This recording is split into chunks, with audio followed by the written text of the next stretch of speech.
to all the dispossessed youth of Africa, for perpetuation of communion with ancestral spirits through the fight for African freedom, and in the firm faith that the dead, the living, and the unborn will unite to build the destroyed shrines. Selah. Hello and welcome, beloveds, to another episode of Wake Up Africa.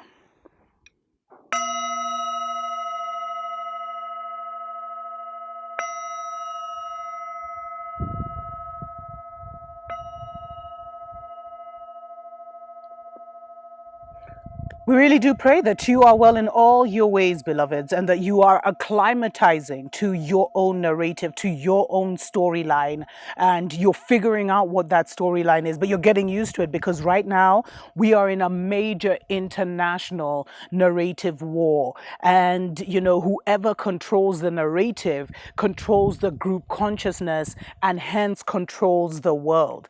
And so that's why there's been, that's why the Babylon system planned for decades to get all of us on this world wide web, thinking that from the web they could be this master spider that controlled the thoughts and emotions and energy and feelings and psychology of like billions of people around the world. But it didn't quite work. And that's why we saw like a dumping of a lot of, like mobile phones. I think they were even saying at one point, like, in the villages, there were more mobile phones than food sometimes, There was that kind of running joke how these massive corporations had come in and had made sure every youth, even every elder, every grandma, every sure, had a phone. Whether you were rich, whether you were poor in Africa, you somehow had access to a mobile phone.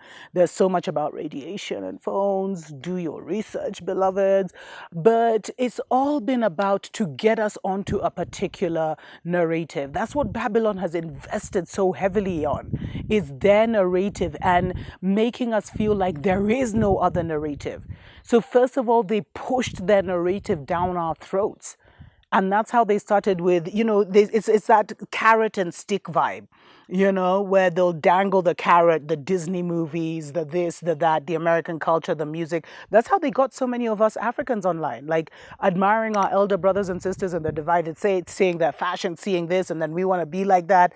And so it was all about controlling the elder brother so that all the other siblings fall into line kind of thing. And so it's all been about getting us onto one narrative and then making sure it's the only narrative that we accept or that we even see, and then leading us down that narrative. That's why, beloveds, for Babylon, this whole information age and World Wide Web and internet explosion of information has acted like a double-edged sword. On one hand, it's brought all the minds together into, it's helped them to solidify their control and expand their control of the group consciousness. I've talked about the group consciousness before, which is basically what runs this world. And if you control the group consciousness, then you control the world. And what they did is they took the group consciousness and they kind of put it in a coma kind of situation or under hypnosis. That's what they've done. They've put the group consciousness under hypnosis by hypnotizing the majority of the people with their different narratives. Like for so long, they were able to exploit Africa because of the narrative of us being the dark continent, being helpless, being, barbarians. We were found in the forest and they civilized us. They gave us school. They gave us spelling. They gave us clothes. We didn't even know how to clothe ourselves. You see, those are the constant narratives. And it was never about the people of that time, because the people of that time looked at it like it was ridiculous. Like, we aren't but barbarians. We aren't this. There's a reason why we build our houses in a circle. There's a reason why we conduct ourselves, why we stay so close to nature, why we only wear clothes of one color. There's deeper reasons to everything, because they were totally living a spiritual life.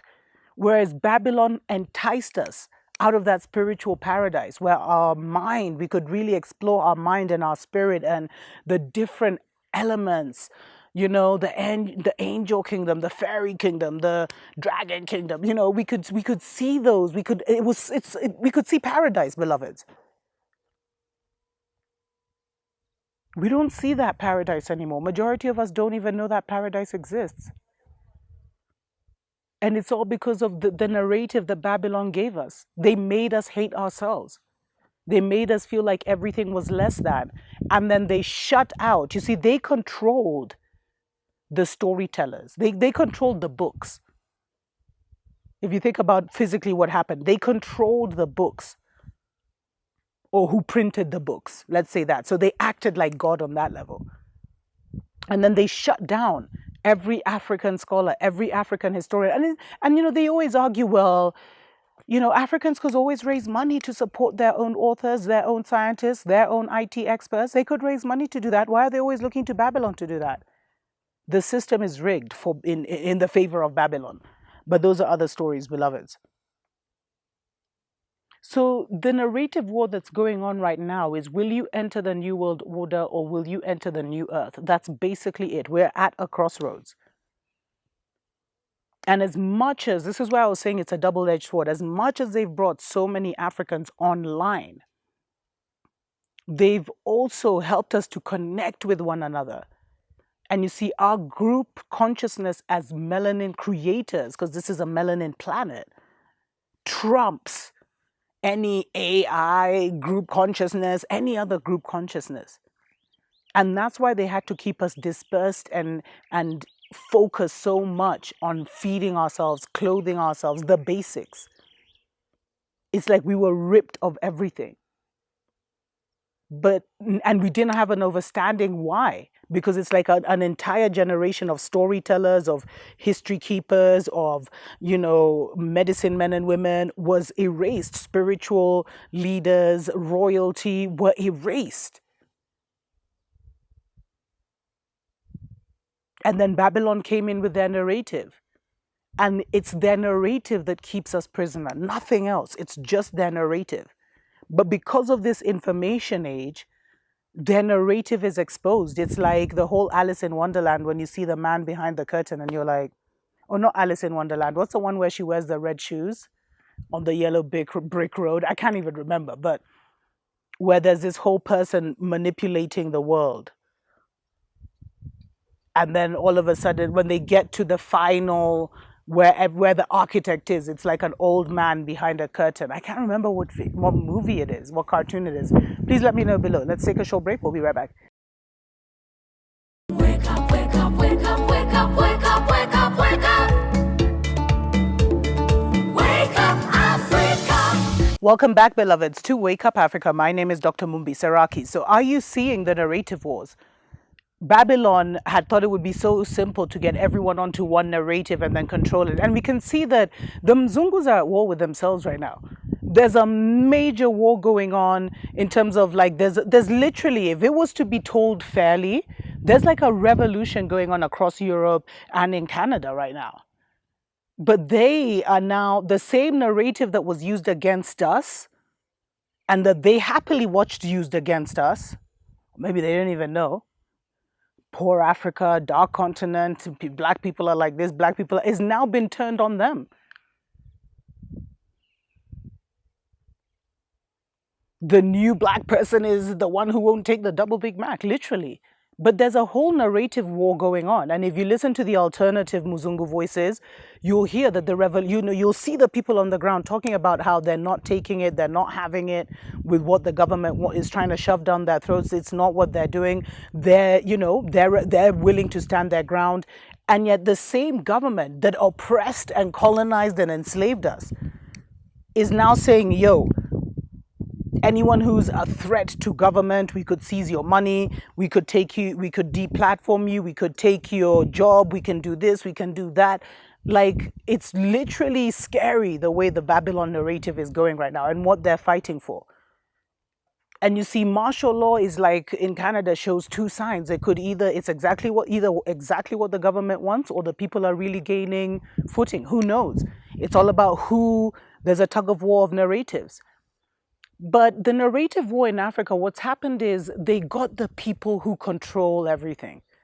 They got the leaders feeling insecure, victims of narcissism or narcissists themselves, which means they just want to control, oppress.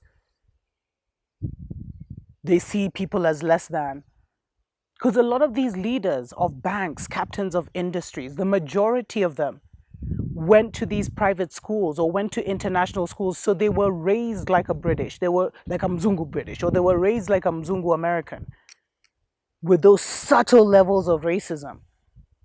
And so you'll even see those subtle levels of racism in how they operate, in how they treat their staff who take care of them at home, who take care of their children, in how they treat their drivers, in how they address those that they feel as less, like they really do feel like those people are less than.